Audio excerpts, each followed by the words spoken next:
and what limits exist on the private sector-government relationship. It's necessary, therefore, for brand owners and their counsel to do a lot of partnering. We've got to partner with private investigators, with government investigators in the U.S. and elsewhere, with government prosecutors elsewhere, as well as in the United States. And, of course, to deal with those people who come out of the woodwork as confidential sources. One case exemplifies a great deal of this. In that case, a major consumer goods company whose products are household names discovered it had a counterfeiting problem with one of its products. A disappointed consumer had purchased the product in a national chain drugstore and called the company's consumer hotline. The brand owner tested the products and discovered that the products were indeed counterfeit. We began by engaging private investigators to investigate, help find those responsible. We very quickly found the distributors, the wholesale distributors of the products, and sued them in federal court in New York. When we did so, the first thing we did is we went in and asked the court for permission to take expedited discovery, which the court granted.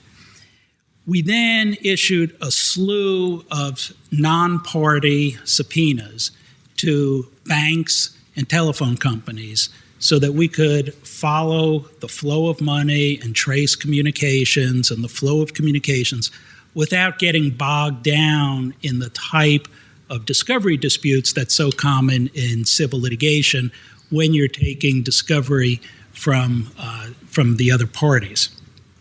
It worked. It allowed us to obtain information quickly without all the disputes that I mentioned.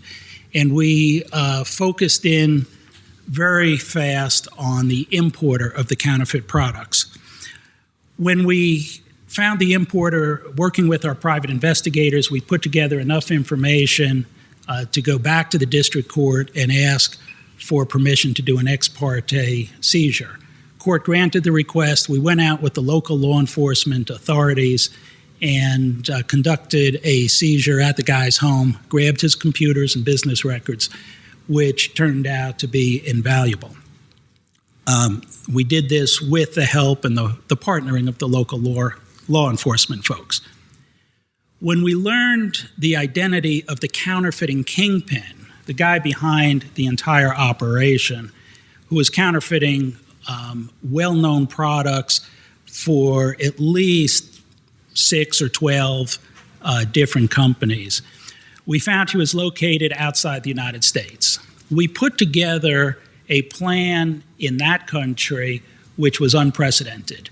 First, we touched base with the U.S. Embassy there. We went there and visited with the embassy, told them what we wanted to do to make sure that we weren't going to step on anybody's toes, and also to ensure that if things went south, there would be someone there who knew what we were doing in that country and hopefully would come help us.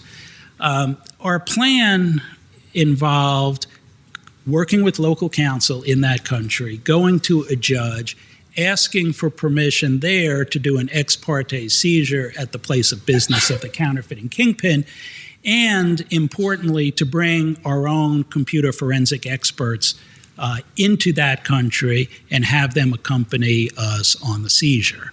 And we did that because we don't think that that country has computer forensic experts, and if they do have them, we were concerned that they would be on somebody's payroll. So the judge agreed, allowed us to do this, and actually accompanied our team on the seizure.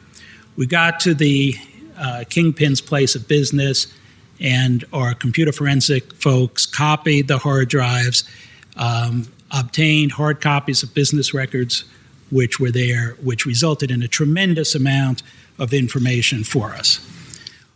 While we were doing this, we were proceeding simultaneously with our civil action, taking discovery, proceeding against a number of different entities in the United States, move up the stream of distribution between the distributors and the kingpin. We